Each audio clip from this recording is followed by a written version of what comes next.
jump in the back of the pickup truck and join us for a ride back to the good old days. Are you telling me that you built a time machine? A nostalgic podcast based on entertainment and memories from the 70s, 80s, and early 90s. Come with us and revisit the best time ever. So jump on your BMX bike, pop a heavy metal tape into your Walkman, and hang on tight while you go back to the past with us. Surely you can't be serious. I am serious, and don't call me Shirley.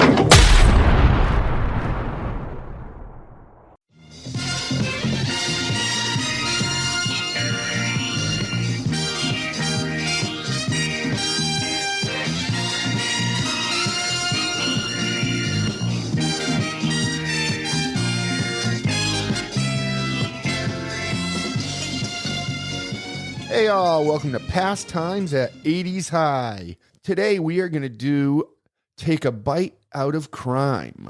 Take a bite out of crime. Woof. That a boy? Yes, McGruff. So what we're going to do is just our 7 favorite shows, involving crime, police, what have you. And of course, I have Donald here today. Hello, Donald. Hey, how you doing? Good man. Mark. Hey, how's it going? Lovely. And Kevin. Hey. And I'm AJ, and we are going to kick it right off with Kevin with the honors today. Your Honor, Your Honor. Yeah. Well, because... And your offer. Your Honor, Your offer. Never said that before. So, being... we do, 60s, 70s, 80s, 90s is what we do, but we are children of the 80s. That was our time. So there was no other place I could start this with other than Miami Vice.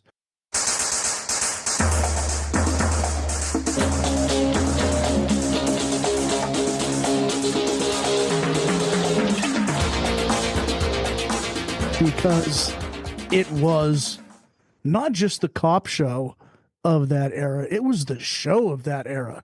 It was everything, the sounds, the style, the guests. Yes, the dress code. The dress code, absolutely. It was the end-all, be-all.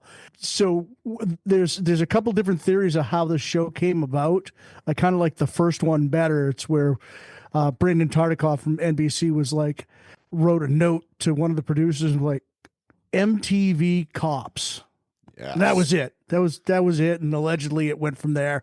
There's another theory that somebody was watching or reading something about asset forfeiture, where all the money that the drug dealers were bringing in, and when they got caught, the asset forfeiture was the state just taking, or the police force taking all those nice cars and money and gold watches and all that. So, which might have had something to do with it, but I prefer somebody going, MTV Cops, make me a show, and just took off with it. Talk about iconic. I mean, it changed everything, like you said, from the clothing style to the cars that we wanted to drive. I mean, the Testarossa that the scenery was that awesome. Crockett drove. Oh, the scenery from the women to the absolutely. Some of the interesting stuff was that Nick Nolte and Jeff Bridges were the original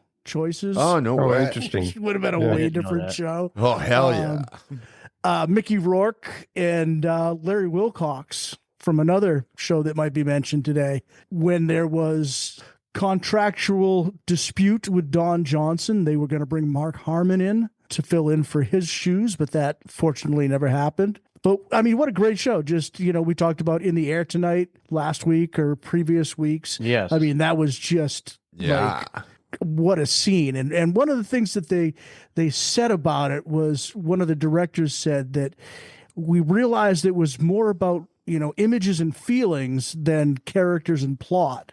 Right. Which is, and that's what it was, and that's what was attractive about it.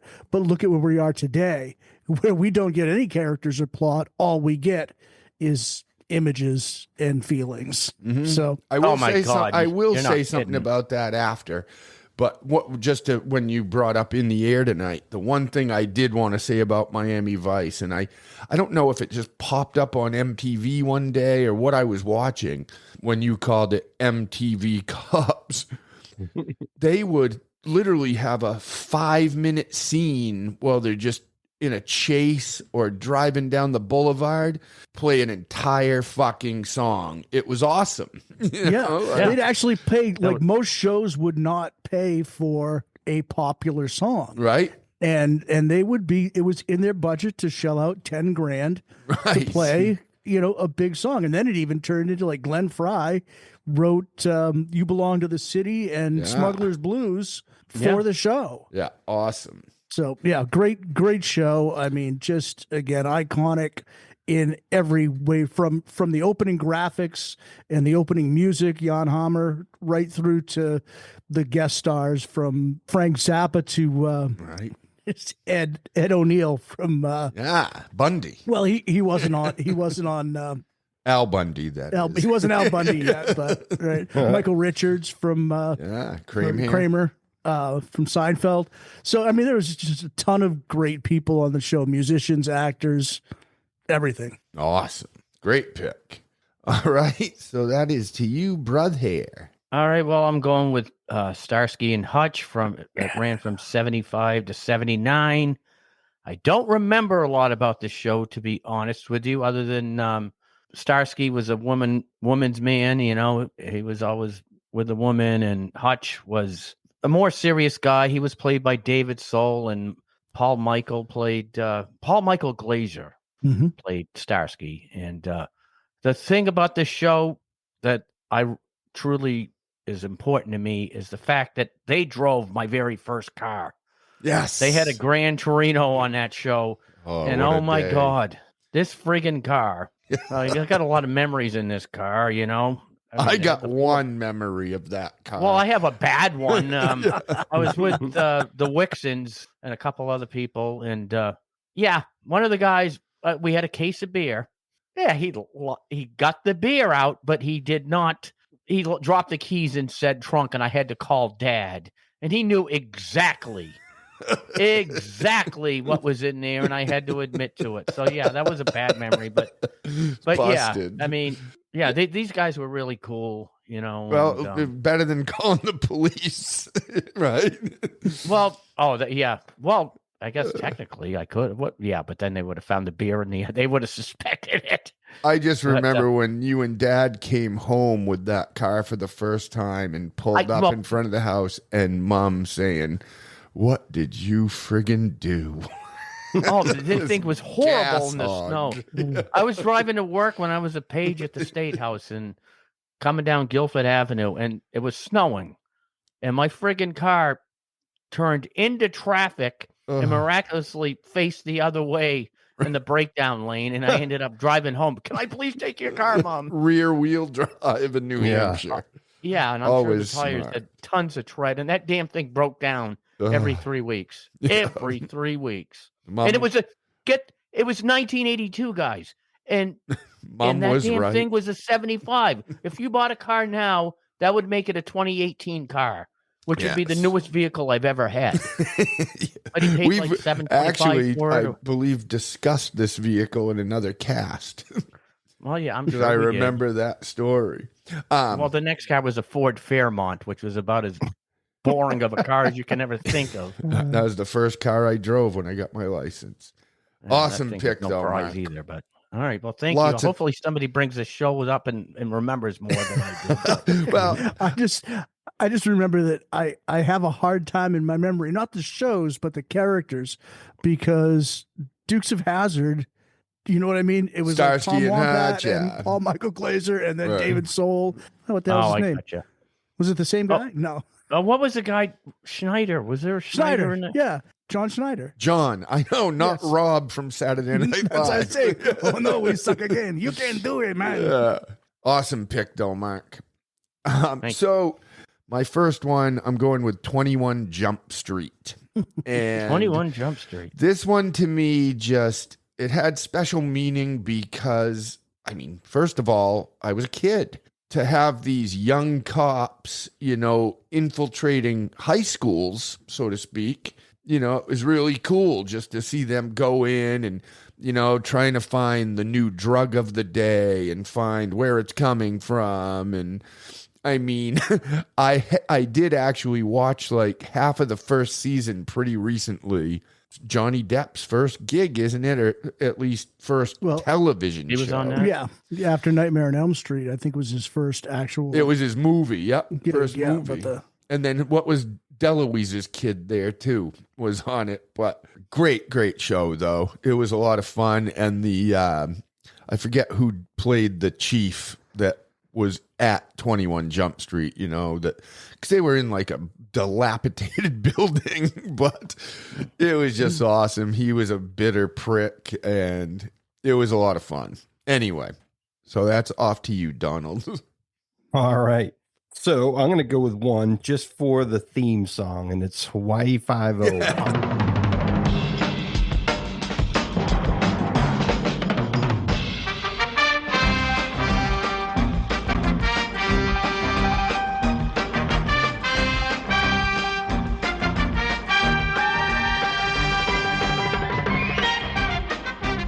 One of the greatest theme songs for any show. Was the wave? Was it a wave? Like I can always see a wave. Dude surfing. Yeah, but I just remember Jack Lord being like the quintessential cop. Like he's a he played the role perfectly. But nice. I really picked it just for the theme song. whatever. It's probably the greatest one of the greatest theme songs for a TV show. You know, awesome. Which should be an episode. Yeah, TV actually, themes. That's a good We one. could even do that. I can't remember. But you know, and think about it. Bookham Dano was classic just, pop culture line. That and 5-0. Yeah.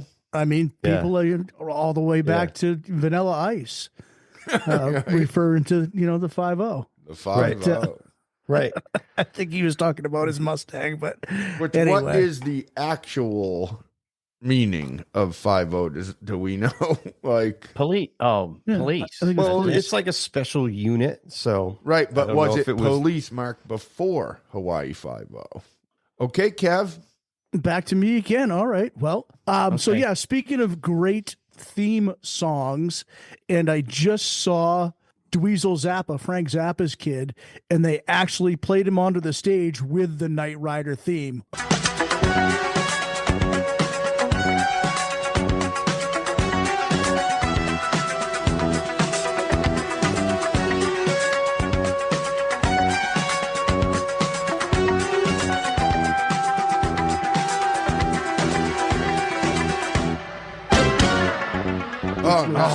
That was a great theme song. What a great theme song that was. Yeah. Obviously, David Hasselhoff was Lieutenant Mike Arthur Long, who was shot in the face and almost died. And then Knight Industries brought him back to life, gave him a new face and a brand new Trans Am. Yes. And again, I think we have some, pretty fuzzy memories about these shows because of where we were either younger with some of the earlier ones and like some of the older ones, like you were talking about 21 Jump Street. I'm pretty sure I was partying by that time. I don't think I ever saw that until this year, 21 Jump Street. I think I was already out in the woods with a bonfire and right. Yeah.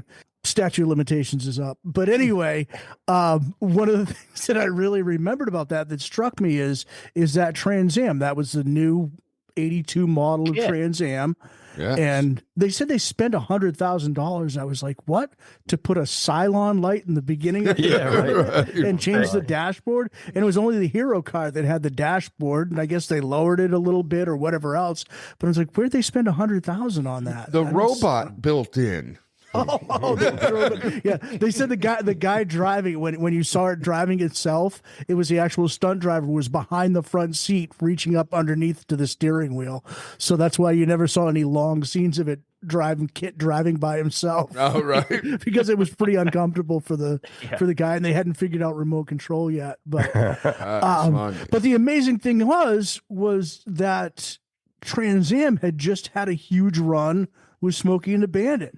Yeah. The 80's version, the second version of the Trans Am, it was huge. It's still huge. And then they went right into Knight Rider with the new model. It's just kind of interesting that one car manufacturer was so prevalent I don't know why it clicked with me, but when you said Smokey, I just had to say, when I get home, I'm going to punch your mother right in the ovaries. You son bitch. Yeah. What is it? Son bitch? Is that how Some bitch. Some There's bit. no of. It's just I'm son going to barbecue bitch. your ass in molasses. I don't know if you remember, AJ, but I had a second job when I was working at the state back in 95 at that little market down the street. Yep. And boy, that extra money helped. I was so depressed when I lost that job. But no, but anyway, this is my first year. This is when you were going to a lot of the games too, that I had season tickets. And I worked every Saturday morning. There was a TV there. And I worked till 1, and every day at 12, here comes Knight Rider. Nice. And that I loved that song. It just reminded me, okay, one more hour and then I have fun today. Then I go to the game tomorrow. It was just And you got to watch TV for an hour, right? Well, no, the TV was on all the whole time. But so am I going to number 6 now? You if I are am, indeed, brother. It's you. I'm going with early Law and Order. I didn't realize that the show ran from 1990 to 2010, and they started it later again. And so many spin-offs too, right? Like, Oh yeah. And the thing is well, today's show is probably unwatchable unless you're woke. I mean, I'll use the damn word woke. Okay, that's fine. Back in the day, I used to watch it every single week. I absolutely loved the show. And I'm probably going to get Marky bunkered on a couple of these names. Michael Moriarty, Moriaty. How do you pronounce that? Moriarty. And then you have George DeZunzin or Sunza. DeSunza. Okay, There's two. There's a Z. Sunza. There's two. And well, it was just such a great show. And I this is not in the happiest times of my life. And I would come home, and I guess it was David's bedroom at one point. And The Schaefer days. Well, Schaefer, whatever. The refrigerator was the windowsill. And you talk about theme songs, but Michael, I mean, okay, Ben Stone, his character was my favorite character on this show. And the original theme song is even better than the newer ones. In the criminal justice system, the people are represented by two separate yet equally important groups: the police who investigate crime and the district attorneys who prosecute the offenders. These are their stories.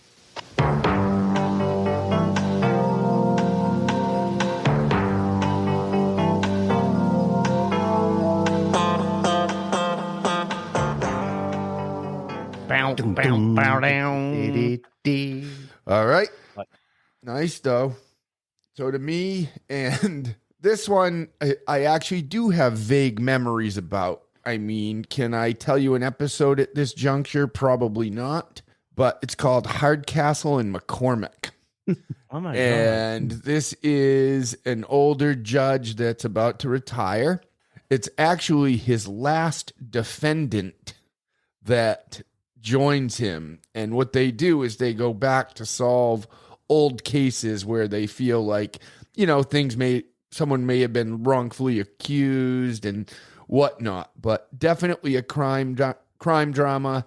A lot of fun. I can remember it. I always thought the younger guy was really cool in it. I didn't write his name down, but it was just the old man was not. He wasn't that old, I guess, back in the day, but to me, he was. Oh, he was 30. No, It was Brian Keith from Family Affair. Well, was it? Yes. Was it? Yes. But yeah, Brian, he was just a lot of fun. Like I just remember the one in the opening. I always remember he would be shooting a target with his pistol, the older guy, and couldn't hit it, and he gives it to the criminal, of course, and he's banging right away in center. But it was a great show. Any of you guys remember that one? I loved it. No. Very vaguely. Yeah. No, not even vaguely. Oh No. man. Well, look it up, brother. But that's my pick. So off to you, 83 Don. to 86. Yeah, so 3 freaking 67 years episodes. it ran. Yeah. Yep. I'll No, just I do a remember it. repeat because Law and Orders is a huge show. Yes. Huge show for me. I mean, it's been going on since September 13th, 1990. It's been 24 seasons, Jeez. 537 episodes. Like you said, there's a lot of spin-offs from it. What I wish they would do is do the, assistant district attorney calendar with all the, the hotties that they had for the ADAs. Angie Harmon was probably my favorite. But Elena De La Garza was really good.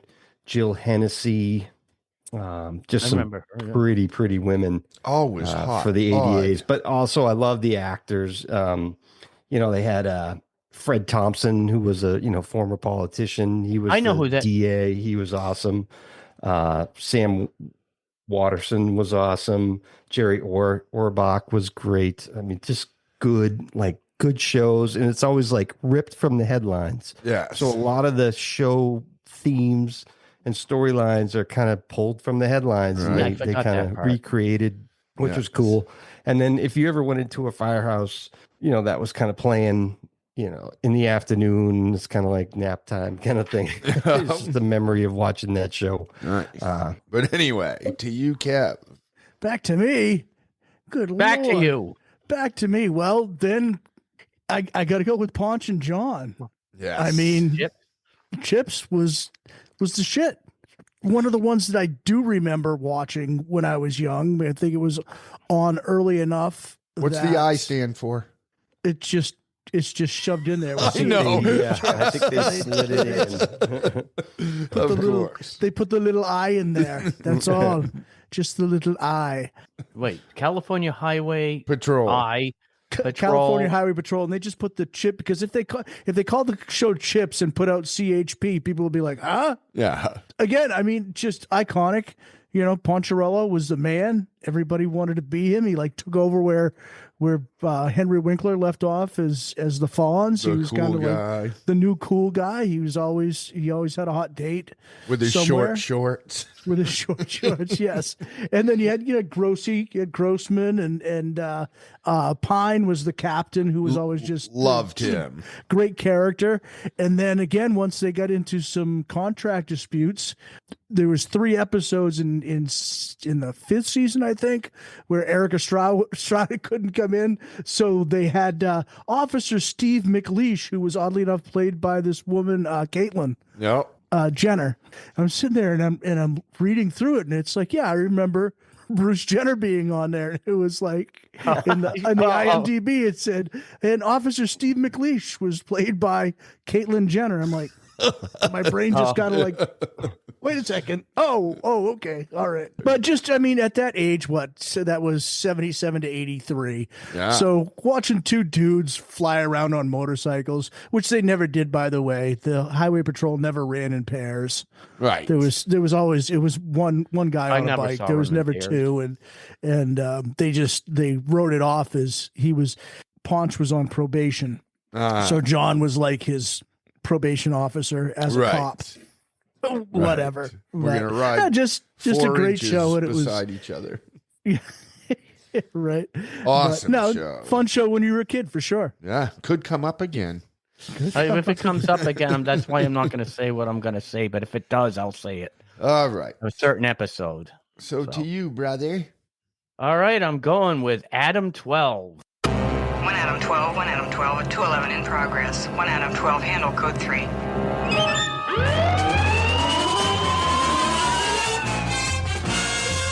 1968 to 1975. This is I knew you'd have that. A rare crime drama show, whatever you want to call it, that was only a half hour long. You had a couple of cops. One was a rookie. And it was just, I really enjoyed it as a child. I mean, and I do remember 2 episodes, even to this day, from memory. One of them was a situation where they were in some guy's apartment, and the guy had a parrot. The parrot kept saying, "Down with the pigs, down with the pigs." Nice. And there was another episode where there was an Asian couple, and they sprinted across the crosswalk at there was a light, and it said "Don't walk," and they says, "Oh, it said don't walk, so we run." I just remember that. But it was I loved this show. I mean, I love the show just from you and Dave. Like, that's a memory of you guys watching it. Yeah, 1 Adam 12. 1 Adam 12. Yeah, that's what John See the Simon man. The other cool thing about the show is it was, I mean, of course, it wasn't real time, but it was basically every episode was just their day in their car and the calls that were coming in. You know what I mean? Right. It's a good everyday cop. Yeah, cop show. exactly. It was considered one of the most realistic cop shows out there, from what I understand. So yeah, that was great fun as a child to me. Awesome. And more of those. Don't you worry about that. I don't know where I'm going here, but I just remember loving this show. And yes, it's detective based or PI based, not necessarily police, but it's moonlighting.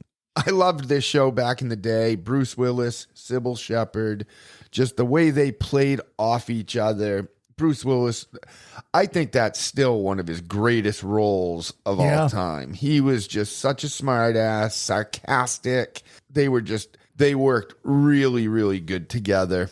It's funny because I never found her hot. Like, I remember people always thinking she was super hot, and she never did it for me. I don't know why, but she was cool and sexy still, but kind of know you girl. Once you get to know her, you find her attractive. You know what I mean? I think she's hot. Were you more into Booger's girlfriend? I can't remember her name, but the little mousy thing with the...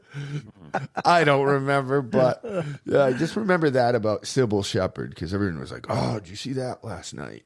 They didn't get along in real life, I guess. They didn't like each other at all. Really? I didn't know that. They barely get along in the show. Yeah, well, the banter was, I mean, the tension and the banter was the best part of the show. Oh, absolutely. That was the key thing. That's what made it great. But, didn't see that one coming, AJ. Nice pick. Thank you. I didn't see it coming either. I liked it. Liked it a lot. Well, you're definitely not going to see my next one. But anyway, probably not. To you, Dongo. That didn't All sound right, good. so I'm going to go with, this is a terrible show, terrible acting, but I used to watch it all the time and I enjoyed it. I'm excited. And it's T.J. Hooker. Yes. Because I love William Shatner. Of course. I know he's a terrible actor, but I love it. I love his terrible acting. I don't He's understand. on my scratch list. What you mean? Exactly. Yeah, what you say, what you mean. Because if someone's going to overact, he does it to the like Emmy Award winning level, which is perfect. Right. And it came March 13th, 1982. So I was 10 years old and hit me just at the right time with Heather Locklear being one of the most beautiful women on the planet. And I loved it. I also like Adrian Zmed. I think he's a really good actor. Yeah. I don't know if he was kind his of dropped partner, off. right? Was it the partner? Yeah. He's like a handsome guy. He was in Bachelor Party. Really good comedic kind of actor. Yeah. Like I liked him.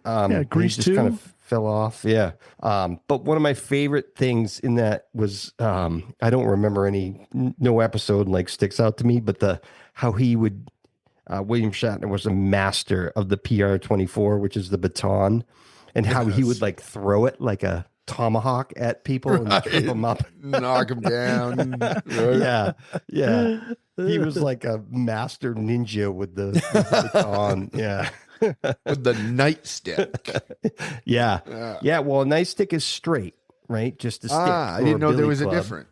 And then the PR-24 has like the handle, which you can use as like there's technique. Well, that's what we called it in the Navy. See, that's what I thought the nightstick was, that had the handle so you could like have it going down your forearm. Yeah, I'm not 100%. I just remember in the Navy we called it the PR-24, which the military does name things. Like a Beretta handgun is called an M9, so it's like they do name things differently, but to discipline you and make you learn more. But the classic Billy Club is just like a straight stick, and I would need to do some research as why they call it Billy Club, but Probably because the first person they wailed over the head was Billy. Exactly. First guy that lost part of his cranium to it. And you're not supposed to, Billy. For anyone out there, if you're, non-lethal force, you're supposed to go to the meat areas of the body. You're not supposed to go to the head or vital organs. You're supposed to go to like the thigh and the shoulders and those kinds of things. Yeah. I'm sure they follow those rules. There's a thing. What is it called? They advertise it all the time. It's like a bear spray. It's like it Mace? usually work. Well, no, mace is considered like a chemical weapon now, which is weird, but it's easy pepper sprays. It's probably the same thing, Mark. Yeah, like just I mean, the I don't blind know if spray it's is a probably brand just name a for really it. concentrated, Here, if you ever get attacked by a bear, really piss it off and spray it with this. Right? Now it's blind and angry and in pain. That's awesome. Don't they go by scent? Right? They're going to find you. He started chewing me up faster because he was angry. Well, it's all, I think all of it is, I call it OC spray. It's all capsaicin. It's all pepper sauce. It's basically, it's supposed to be a deterrent without killing anybody. But I mean, I don't. Right. Problem is, it ends up getting you as well if you're not careful with it. Yeah. Right. Just all it needs to be is jalapeno or habanero. I always touch my eye and forget. And I'm like, AJ. Yeah. Great pick, Donald. To you, Kevin. All right. Well, this one I am excited about because I love this show, and I've actually been watching it lately on one of the old people networks that shows the old thing, and that's James Garner in Rockford Files.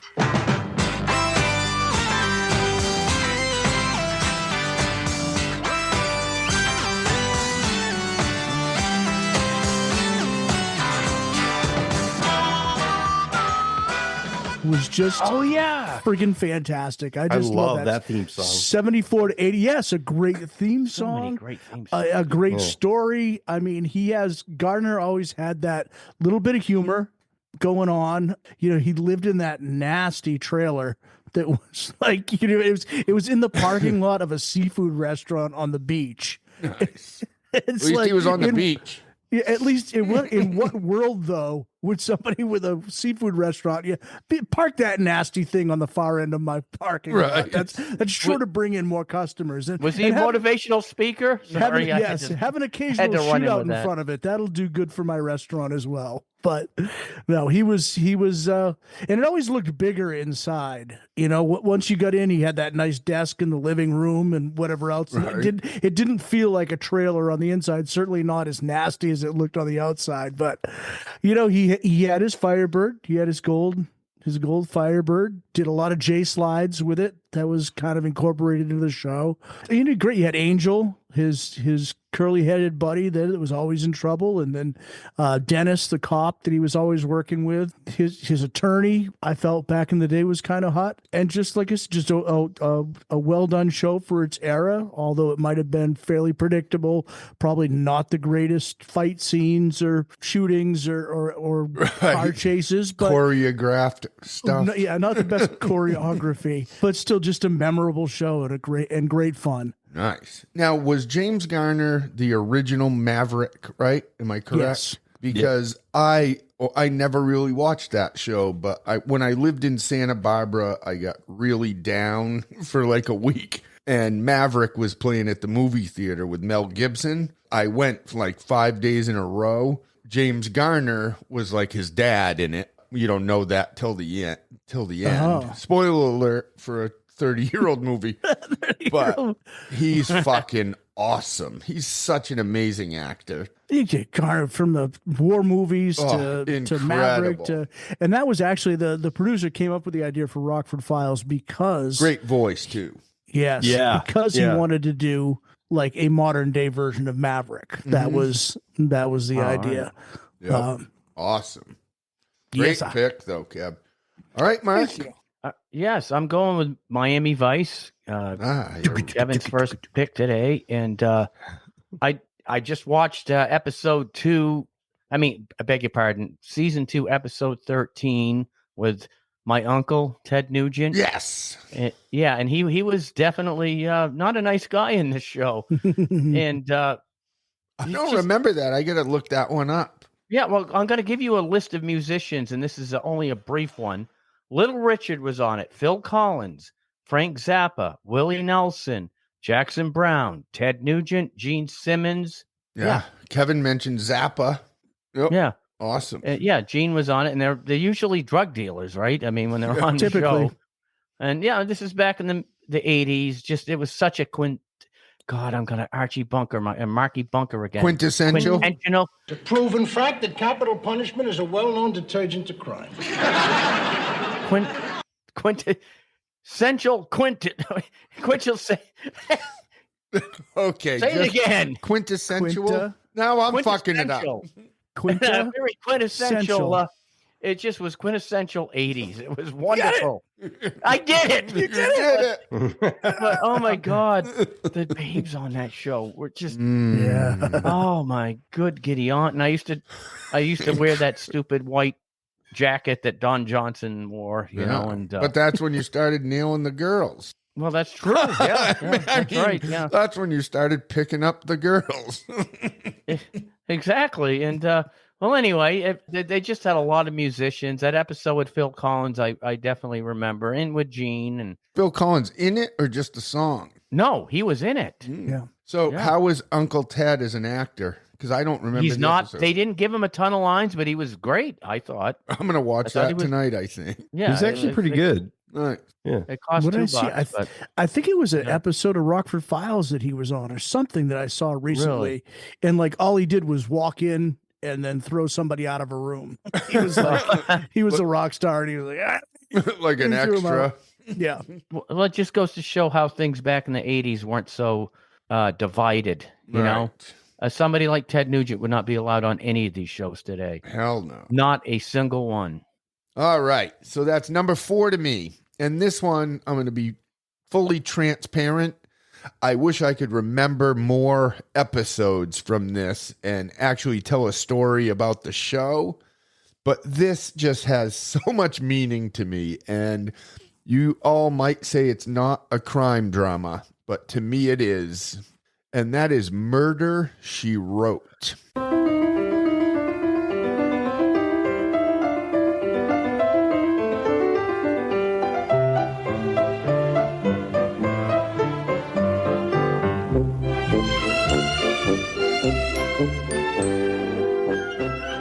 That is a crime drama. That is absolutely a crime drama. Loved this show. Angela Lansbury was awesome in it.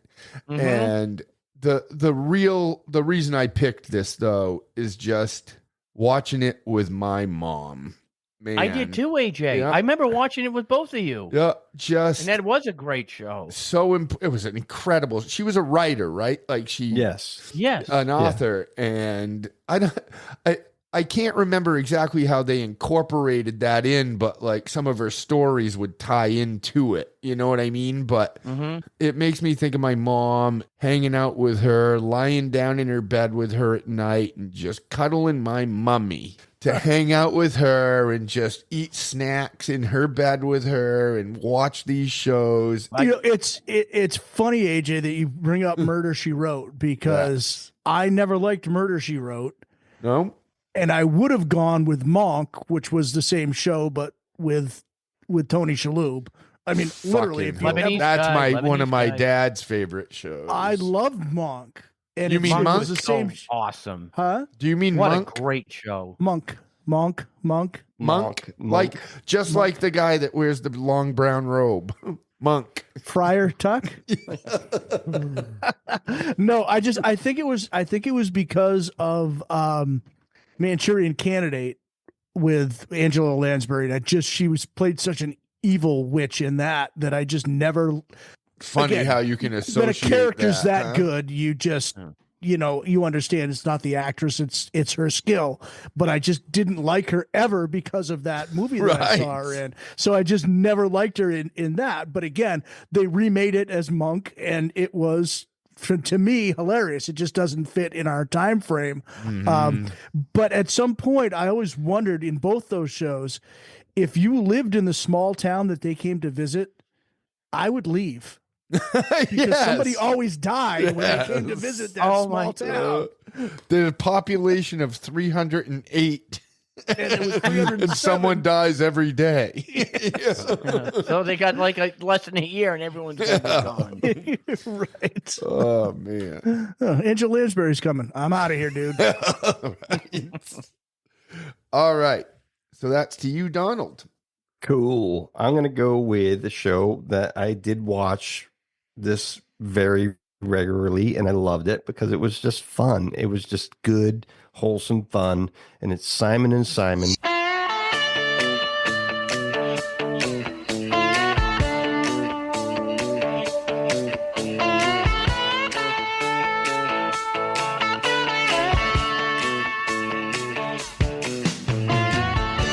Yes! They were like private detectives, and they were brothers, and there's like AJ Simon and Rick Simon, and AJ's like the clean cut good guy, like clean all-American, and Rick's like the little, he's a little flawed character. Vietnam veteran. Right. Yep. And they just played off each other very well. And I think they live with their mom, or I can't remember that, but their mom was pivotal in the show too. Yes. But I love Gerald McRaney, who plays Rick Simon. He's an awesome actor. He just and in that show he was funny. Like he always had like witty humor. Yes. And there was Tim Reed, who was on WKRP. Yeah. He was in that show. They just had fun episodes. I mean, incredible. They're not like show. Groundbreaking cinema, but they were just fun and funny, and they had a lot of like cool events that they did. It was good. I liked it. Yeah. That was on my scratch. And it was one of my audibles too, if I needed it. Yeah. What an incredible that was a fun show. Yeah. Super fun. It was just good entertainment. Yeah. Didn't McRaney end up marrying Delta Burke? Really? I think he did. I think he did, from the Designing Women and Others. Oh.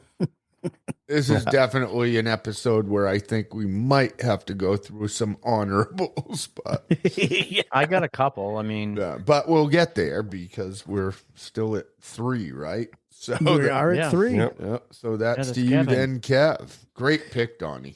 Yes, Don. All right. Well, I'm going to go with Adam 12. One Adam 12. Yeah. To me, it might not have been the first cop show, but it was, as far as the police procedural show, the way that they dubbed them, honestly, one of the best, like you guys talked about before. It wasn't all like every minute of every episode wasn't a 400 car pileup or a shooting. Right. That. There was, we had a little drug overdose here. We had a little bit of, a traffic violation here. We had, they did a little bit of everything, and just well done. It's amazing when you watch those old shows that there was like people interacting without music in the background. It was just dialogue. So they had to write stuff for people to say, like actual dialogue. And it was fun. And that was produced by Jack Webb and Mark 7 Productions, who did a ton of those shows, including Emergency and one other one that I won't name because it probably I know which one you're talking about too. Well, that's why I like Adam 12 is they had the crossover to Emergency. Same production company. And that was and I know that Mark talked about Police and Fire show, but I honestly, and I think we all loved Emergency, but I can't think of anything from that era. Did anybody else run into anything from that era that was like based on EMTs or fire? I know there's tons of them now. Well, there was a show called Firehouse. I mean, that's the OG for that. Remember that. But there's one show, and I wonder if it's the same one you're thinking of, Kev, that you didn't want to mention, that I could not find. Like, it wouldn't pop up in anything I researched. I have a feeling it's going to be on Mark's list, but I won't say a word till we get there. Interesting. A little something to figure out as we go along. Yes, indeed. So, I Mark, like it. To you. If I think what you're thinking about, don't say it. Honorable, but I'm not going to say it. It's about the hair. Don't say it. All right, brother, to you. All right, I'm going with a fantastic show called The Rookies. There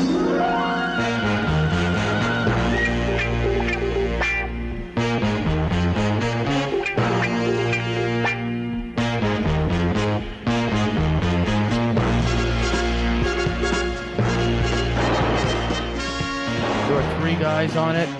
I did watch an episode last night because, again, this show, it ran from 72 to 76. So you're talking when I'm 8 to 12 years old. Right. So, I mean, anyway, I did watch an episode on YouTube. You can get every TV show right here on this very computer that I'm speaking to you from.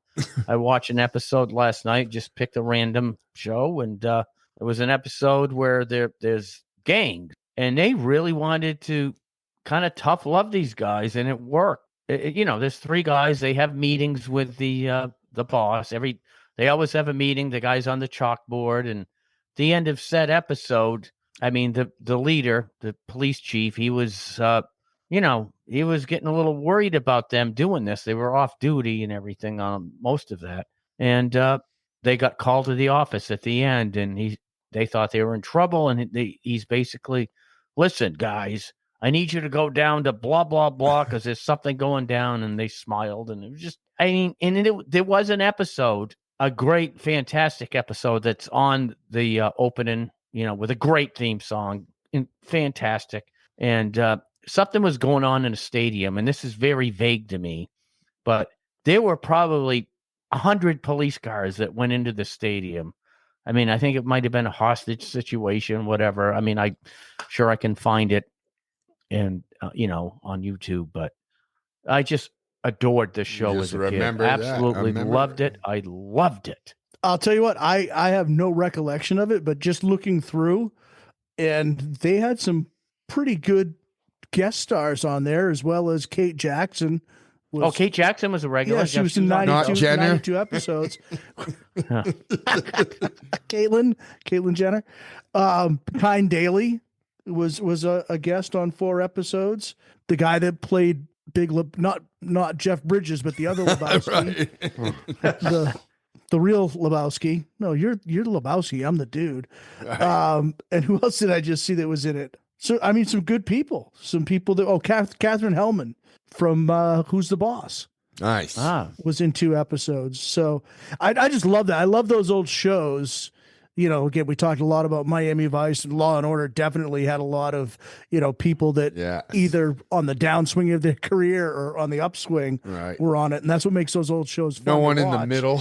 Yeah. Nobody was at their peak as a guest star, but Jonathan Goldsmith did 2 episodes, The Most Interesting Man in the World. Nice. Did two episodes of that show. So, awesome. Annette O'Toole, one of my favorites.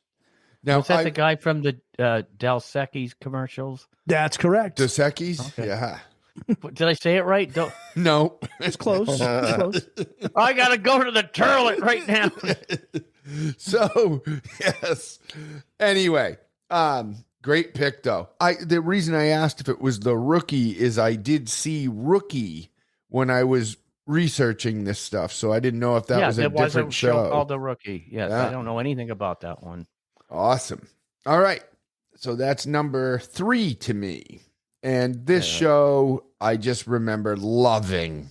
Okay. It's a bit racy. Well, when I say racy, I'll get there. And it's with Carol O'Connor, and it's called In the Heat of the Night. Oh, yeah. Just great deep South town. And when I say racy, I mean racist, like lots, not in the Archie Bunker way, but like the Archie Bunker was not a racist. No, but no, I know. But my point is, but that's fine. He was a super racist, right? But all right, so it was, he's the chief in this small town. He has his crew, his officers underneath him. One of them's I forget his name. He's a black guy. They always dealt with very deep race issues because they're in the South. It's just a fucking incredible show, and Carol O'Connor is just incredible in anything he does, of course. Yep. I just remember loving this show very deeply, and I will throw the towel to you, Donald. All right. Based on the 67 movie of the same name with Rod Steiger and I saw that too. Sidney Poitier. Yes. Poitier. Yeah. Great actor. So I'm going to go with Quincy. Yes. Who was a medical examiner who would, solve crimes by digging through the body.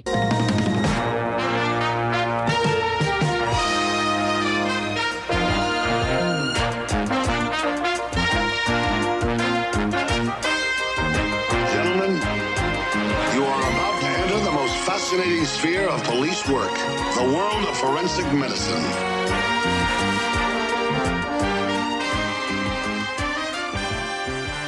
And I love Jack Klugman. He's a great actor. Very poignant to today with the Karen Reed trial. Yeah, that which I don't know about. Oh my God. It's like on certain social media, like TikTok is like engrossed with Karen Reed trials. Howie Carr is too. Will you tell me what she did? Huge. Well, she she allegedly backed into her boyfriend, killing him. A lot of people are diving into this and self sleuthing it and self Did she kill him? Well, we don't know. There's so many layers of nuance. But is he dead? He's dead. Okay, yes, thank he died. you. That's what so there is a dead body. And the reason why I bring up the medical examiner is the medical examiner got grilled on cross-examination the other day. The dude, so I can't go into this, people on the internet that are watching this and following it, people follow this intently. And it's like, is it a conspiracy? There's some people say he died outside and the trial is Karen Reed is the girlfriend of the man who died, who's a Boston police officer. Supposedly she backed into him and either the car killed him or he was incapacitated to the point where he was outside in the cold and he died from the elements. But there's some people are saying there was a jealous, not a jealous boyfriend, but another man who liked her was at this, it was a house party, and I can't even get into all the layers, but a dog might have killed the guy. God, where can I see this? That was I have no cable. Not people friendly. It's on TV every day. I don't have cable. There might have been a fight, inside the house that she wasn't there. So a lot of people are saying they're framing her to cover up a murder that occurred in the house, and it's got legs, it's going all different directions. It's amazing. The blessing and the curse of social media. And I will say, and going down a rabbit hole now, and I apologize, the blessing and the curse of social media, because I'm sure a lot of people can help, with their input with solving things, but they can also be the opposite and fuck everything up. Oh, there's so much. I mean, this is another thing that's about it is it's already in a retrial. There was a trial and it hung jury. It's already in a retrial, and there's so many little bits of evidence that people on the internet are sleuthing. And there was a broken taillight, and some guy's like, "Oh, there's no way that whatever type of car she had, it would take this amount of force to break the taillight." And the injuries weren't consistent with getting hit by a car. And it's just, oh my God, it's crazy. But it reminded me of Quincy. So and me stuff. Great show too. Yeah. I mean, Jack Klugman, amazing. Yeah. I know Mark loves that show. Incredible. But anyway, we'll go up. Well, can I just say one other thing on the testimony? She does, the forensic woman, she said that she's not even sure there was a murder. Well, right. The That's dude the whole point. Slipped. It was like a snowy evening. There was a blizzard. He might have just got out of the car, slipped, hit his head, and died. Passed out and died. Yeah. And then a dog ate him. Right. The dog probably went out to take a piss and what's this? And started tugging on him. Who knows? Nobody knows. But the thing is, I don't think she intended to kill him. Maybe she hit him. Who knows? But they can't prove it. So in a court of law, I would say there's not enough evidence to convict her of involuntary manslaughter or whatever they're charging her with. Yeah, there was one guilty verdict, or I'm not even sure how that came out, but it was like 11-1. Yeah. At best. Yeah. There's just not enough evidence to say that she did it. Let's finish the show and then we can talk about this.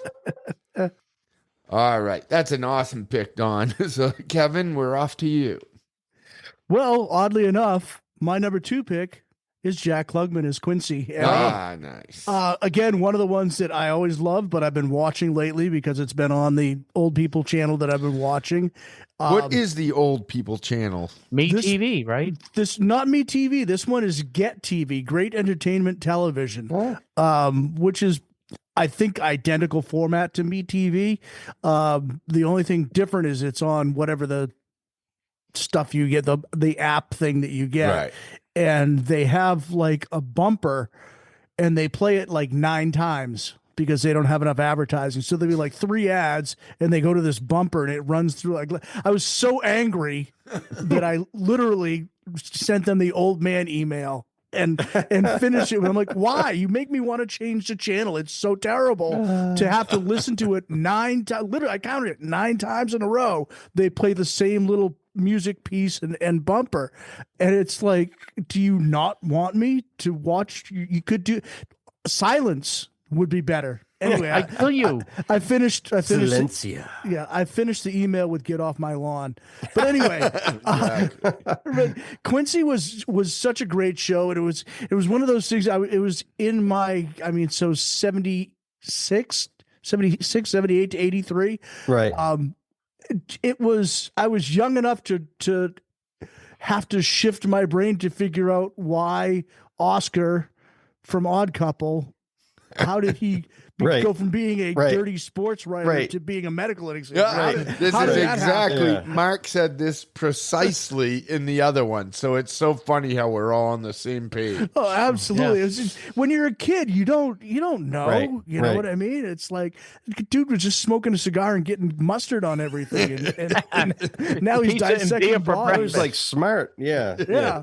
But he was always, they had a lot of these, the cop show things. Like it was always him disagreeing with what everybody else thought, and he had to go in and fight with his boss, and he'd fight with the local cop, and then eventually he would prove them all wrong after he went well beyond what any medical examiner, you know what I mean? He was out in the field, he was interviewing people, he was threatening people. It's like, I'm pretty sure the medical examiner doesn't leave. Right. He's not the detective. No, he stays right there in the operating room with the dead bodies and puts things in test tubes and whatever else. He's not out there, arguing with people. But and then there was a famous episode called Next Stop Nowhere, because in the later episodes they got really preachy and started talking about global warming and all these different little pet projects and social things, which came to head with Next Stop Nowhere, which was the punk rock episode where they had a kid died at a punk rock show, and Quincy determines that it was about the punk rock and the terrible music they were listening to, not the ice pick that the guy stabbed him in the back with. It was the attitude of punk rock music that led to the kid's death, and he was going to get to the bottom of it. And he, at one point, he's in the dirty club where the punk rockers are, and he gets up on stage and makes a speech, and it's And the other thing that was really cool about that episode is, if you guys ever watched The Office, Michael's girlfriend Jan was in that show. She was Abigail. Oh, no way. She was neat. Yeah, she was the girlfriend of the guy that got stabbed with the ice pick, was led astray by punk rock. Anyway, but cool to see her in that role back in the 80s. I want to get into a punk rock conversation, but I'm not going down any more rabbit holes today. So anyway, awesome pick though. To you, Mark. Oh, guess who I'm picking? I knew it. That's what I was going to say. Go ahead. Quincy Emmy. Yeah. An unsung great character on this show, seeing that it's been picked twice, was Lieutenant Monahan. He was always aggravated with Quincy, big time. Yes. So was Robert Ito, whatever. Sam. Yeah. Oh, Sam Fujiyami. Yeah, he was great. And anyway, like you said, Kevin, he always had issues with nobody believed him. Like, can we just get past this kind of shit, And I just remember a fond memory of mine is when I worked at the Summit back in, I believe it was 1985. It was me, Brother David, Lee Smith, and I think Big Al. We went up to the pool. Of course, we were drinking, believe it or not. No. And we kept reliving the gentlemen, you're about to enter the most fascinating sphere of police work. Yeah. The world of forensic medicine. And we all started yakking and falling over. Awesome. But it was, I just loved that show, enjoyed it every damn time. I knew it was on your list, and that's what I was going to say. And then my cousin John Simon used to say, Quincy always gets his man. Yeah, exactly. Awesome. All right. So to me, this one, I talked about Murder, She Wrote, something special to me with my mom. And our mom, just another guy here on the show. Sorry. Same mother. You know what I mean? This one makes me think of my dad, and I actually have an honorable that makes me think of him. I think I know what it is. There's two of them, so maybe you're thinking of the wrong one. But I have to go with Hill Street Blues. That's what I was thinking about. But just the incredible acting. What I really loved about it is how nitty gritty and dirty they got. You just didn't see a lot of that back then. They tackled issues that were more real. Yes. It was really more about the precinct than, the actual crime sometimes. I don't know. I can't. I always thought it was Roy Schneider, but it's not. I can never think of the guy's name that. The main character? Yeah. Daniel J. Travante. Yeah, but for some reason. He was very mild-mannered. He was like. Does he look like Roy Schneider? Because he certainly does. Okay, because I always thought that. But yeah, that's him. I always thought that back in the day, but it was just such a fucking great show. And it's one of the ones out of a few that my father really loved. And he loved it. All right, Donald, so do you. So I'm going to go with a show that was very endearing to me because of my parents loved it. My father loved it. And it was on all the time when I was growing up. And that's Barney Miller. Yes. Yes.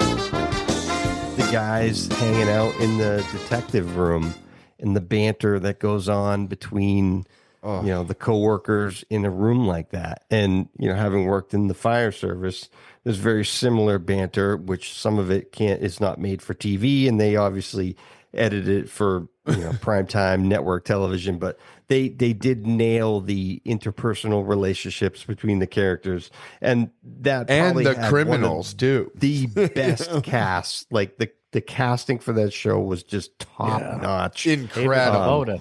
Abe Vigoda is so good. I mean, that guy is just a great human being. Like he was that. He could have been a police officer. You don't know. Like, he's just like, how can a guy like that act? Because unless he's actually done it, he was just a natural at it. And of course, Hal Linden was great. I love the hooker that always comes into the police station getting arrested. And, but anyway, Wojciechowicz didn't help any with the whole dumb Polak. He was that character. Steve Landsberg was great as the brainy detective. Ron Glass was great too. Just what I mean. He was like he always had that like I'm here but I got places to be. He was upwardly mobile. He was going to do something bigger. And he was kind of like always had that attitude that he was a little better than everybody else. But you know who's a better actor than him? John Aluminum. Oh my God. That's just so fucking terrible. Terrible. I mean, I get it. My brain does the same thing, Mark. I filter a little more. Oh my God. I just pleased myself so hard. Should it have been John Plastic? No, that would be John Plastic. John Aluminum and John Plastic. Anyway, a great show and a great theme song as well. Another one of my scratches too. That list is so big and I can't remember any episodes of anything. All right. So that brings us to your number one, Kev. All right. Well, I didn't know what to put at the top of the list. So just the fact that it's been on with an 11-year break, Law and Order with 524 episodes. Right. I mean, and the thing is, it didn't last that long because it wasn't a great show. Because it was a great show. I mean, it was, from the hot 80's to, I mean, everybody was solid on that. Everybody did a good job. Nobody like phoned it in. There wasn't, all the characters were solid. I never agreed with Sam Waterston's character all that much, but he made you believe that he was that sympathetic prosecutor, you know what I mean? That, was looking for the truth, had more of the very sympathetic with the underserved population, I guess would be the term today. But like I said, just an amazing show. Dick Wolf, obviously the producer of it. The idea came and he went to a production company to sell it. And the guy that he talked to was like, oh, there was already a show once called Arrest and Trial. And that one was a little different in the 60s. It was Ben Gazzara was the cop and Chuck Connors was the defense attorney. And Chuck Connors, like the rifleman? Yes. I love him. Ben Gazzara would arrest him every week in the first part of the show. And in the second part of the show, Chuck Connors would get them off. He would find a hole in whatever it was that they arrested him on and get the guy off. So they decided it would be a little different with Law and Order, that they'd get the bad guy and then the prosecutors would convict. Right. So a little twist on the original thought, but well done. I'm and excited I think Chuck Connor came up. Yeah, absolutely. And it was always kind of fun to see in that show as well, the people that were, you see them, they played a small part and later their career exploded. Right. Or it was always fun to see who the judge was, because the judge would always be somebody that you knew from something else. I was always sad that they never had Harry from Night Court as a guest judge on there. That would have been. Yeah. I actually been watching some of that too lately. Like Night Court? From like some of these picks we come up with during our shows. I go back and watch that, and it's just incredible. Yeah, another great theme show, theme song. Yeah, I think we talked about that. Awesome. All right, brother. Okay, sorry. That's the theme into your number one pick. Okay, book 'em, Deno. Hawaii 5-0. Book 'em, Deno. Jack Lord was incredible as McGarrett. He didn't suffer fools gladly. Let me tell you that. The show was just so much, it was intense. It was always intense. There was, it was always murder, and a lot of the themes were great. And I do remember going to Providence, Rhode Island I don't know if it was when I was 4 or when I was 6. And, I always was afraid of being murdered because I watched this show all the time. And I always thought I was going to get shot in the stomach. We're in, to me, a huge city. I lived in Littleton at the time, not a huge city. Oh, okay. I'm trying to find the connection between Providence, Rhode Island, and Hawaii, and Littleton. Okay, this is in the little boy's mind. I get you. Murdered because he's in the city. I remember this guy walking in the back of the friggin' apartment duplex or whatever it was, and anyway. He was walking out there with a tie and everything. I figured he was going to come in and shoot me in the stomach. He didn't, thank God. I was going to say, I'm just a good thing. This show, I'm just not articulating it great, but I loved it. Yeah, the native Hawaiians, all the girls again. The girls were incredible on the show, and it ran from 68 to 1980.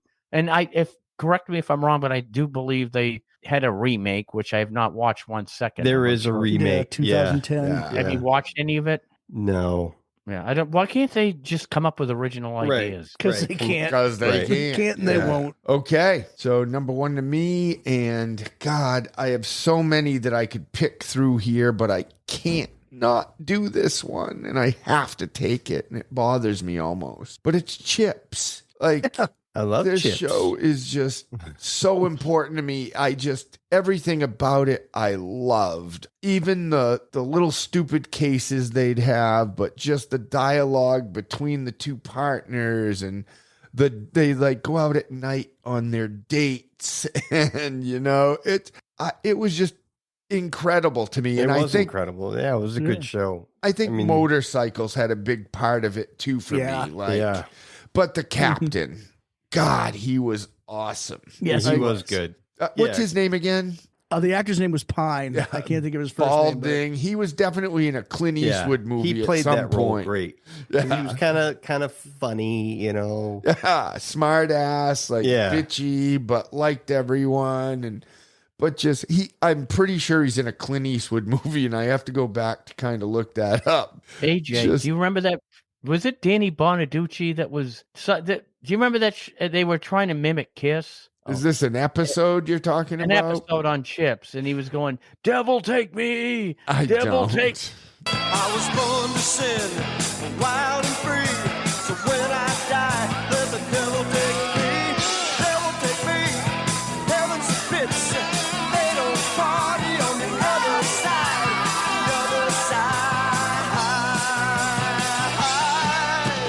Devil take me. He had makeup on, mimic Kiss. All right, Donald. So number one to you to finish it out. Cool. And I have to go with a repeat, and it's Hill Street Blues, because it is the OG of, like Kev was saying, it is the first time that they took and looked at the human side of policing, not just the beat stuff, but the home life and the interactions in the station and all that stuff. It like made it more life, and that became like the gold standard for shows coming after that, like ER and all the fire shows that we were talking about and stuff like that. So incredible. It was great. And just the all-star actors in that show, there's too many to name. It was an awesome show. Was that good drama? Yes. Was that a 10 o'clock show? I think it was 9, but yeah. Because it was. I think it was Hill Street Blues and St. Elsewhere that were back to back. Yeah. You're absolutely right. I just couldn't remember which one was later because I could never make it. And at the time it was, that was probably like risque at the time for what the content that they had, Right. Didn't they show like Dennis France's butt or something like that? There was a big to do about it. Then he funny became, that went into NYPD Blue, right? Spin off. There's a good one that right. Yeah. An honorable. Kill myself for leaving it out. I should have audibled it, but Dragnet. Yes. That was one of mine. That's an older one. Yeah, one of the earliest ones. And that's what I was talking about. Mark 7. Right, exactly. Jack Webb, that was his production company. I remember somewhere back in the early 90s waking up in the middle of the night and Dragnet being on, and you don't realize it watching the show, but you remember the movie where Aykroyd kind of made fun of him, but everything was like, could you it was just a please good tell us? movie, finally. Yeah. Could you just please tell us, man, what happened? And Just what time the did facts, he come man. in? Yeah. And what did he do? And it was like the dialogue was rapid fire and monotone, and it was just like, what the hell, waking up to it. But a great show, groundbreaking. Of course, you had, again, we talked about not understanding why some people were in different lines of work, but Obviously, that one was before MASH, but I saw MASH and then tried to figure out why Colonel Potter was, I guess he was a cop before he went to Korea. Before he went to Hogwarts. Hogwarts, yes, exactly. So that's definitely my number one honorable mention. Awesome. You want to roll one, Mark?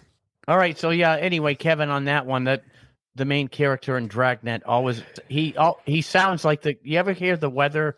Have you guys ever had that weather channel on your radio? Do you mean the robot? Like the robot one? Yeah. Yes. He sounds like the robot. The emergency thing. Yeah. Just a fact. Yes.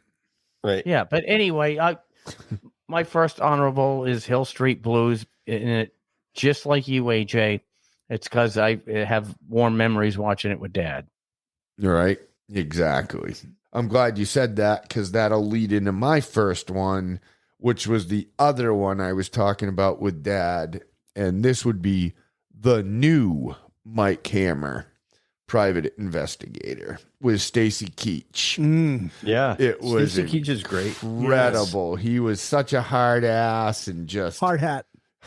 Lard ass. Bye-bye, lard ass. Do you know who this? You know who is this is? Who is this is? Who is this? Biden. Any more, Donald? Oh, you haven't gone yet. Chips was mine, but Magnum PI, but which I've used in other casts, so that's why I left it out. But right. Kevin? Sledgehammer was the goof on the cop shows, but I couldn't find it to I remember watching it in the day. I remember the actor because he showed up in several other things since, and it was a funny goof on police shows. But like I said, I couldn't get any more information on it. And my memories from back then are way too fuzzy to bring it up. But I just remember watching it and laughing my arse off. Nice. Any more, Mark? Yeah, I have two. SWAT. That was the one that I was talking about. Yeah, I couldn't exactly find. What you were talking about. That was one of my polls because I don't remember anything about it other than me, Brother David, and Stephen Billy Walker, the twins, would pretend to be SWAT all the time out in the woods and whatever, chasing criminals. Nice. I just remember the paddy wagon that looked like a UPS truck. And the only other one I'll mention quick is I remember Kojak. He was so good. Kojak was good. And Who Loves You, Baby. So just to get it out real quick, the ones that I was shocked that weren't mentioned were Get Smart. Nobody took Get Smart. Yeah. Spencer for Hire. He was a private detective. I would have detective. Yeah. I understand that, but when I made my list, I loved that show. The other show, though, real quick, just before I hang up here, is Riptide. That was a fun one with the boat and the helicopter. Right. I can't believe that we didn't have Columbo because he was great, but Streets of San Francisco. That's where I was going. Cannon, Mannix, Ironside, Beretta, Barnaby Jones, Policewoman, Cagney and Lacey, Charlie's Angels, Mod Squad. I mean, I got so many of them right here. And of all of them, and this one made me think when I talked about Miami Vice, when the producer was like, bring me MTV Cops. That later turned into Cop Rock, which was terrible. Oh, it lasted, 2 weeks? Was that like a music show or something? Yeah, it was terrible. It was dancing cops singing musical. So dumb. It was terrible, but yeah, Philip Marlowe, Private Eye, another good one. Yep. There's MacGyver. Is he MacGyver? That kind of? Yes. I think one of you guys said Matlock. I did like Remington Matlock should have Steele. been there. Yes, that one too. Remington Steele. Yep, that was on the list. Pierce Kolchak, Brosnan, right? Kolchak. I loved that show as a kid. Yep. Kevin said Kojak. No, he said Kolchak. Oh, I don't know that one. Oh, okay. That had a little bit of paranormal to it. Yes. Perry Mason, Shaft, Vegas. Oh, God. What's the show Vegas? Oh, what was the guy? Airwolf. Oh, Airwolf. awesome. What was the other? There was two with vehicles like that. Airwolf, and there was another like a plane. I can't remember. It was like Blue Thunder. Blue Thunder. That's it. Yeah, Blue that was Thunder. a movie. I don't know if there was a show, but that was no. It was a movie. Yeah, I think there was a brief show, like maybe one season of Blue Thunder. Yeah, but it was I would cool. imagine they would have tried to capitalize on that for sure. Awesome, boys. Well, that was fun. Thank you, Kevin. Hey, thanks, AJ. Indeed, Brother Mark. Oh, that was fun, AJ. And have a great night up there. Too, man. And Donald and Margot, who is with him at this moment. Thank you. Have a good one. Awesome, guys. And we are out.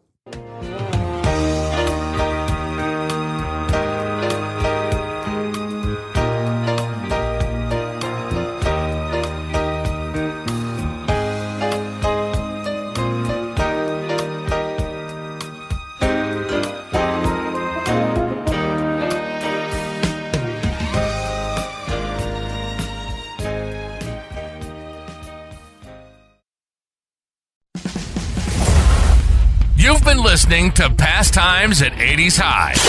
Our passion is the nostalgia from the 70s, 80s, and early 90s. When times were more simple, times were more fun. Hey, bud, let's party. And we weren't stuck in our phones all day. Inconceivable! We hope you've enjoyed the show. If you did, make sure to like, rate, and review. We'll be back soon, but in the meantime, you can send an email to pastimes@80shigh@gmail.com and hit the website at pastimes@80shigh.com. See you next time. We came, we saw, we kicked its ass.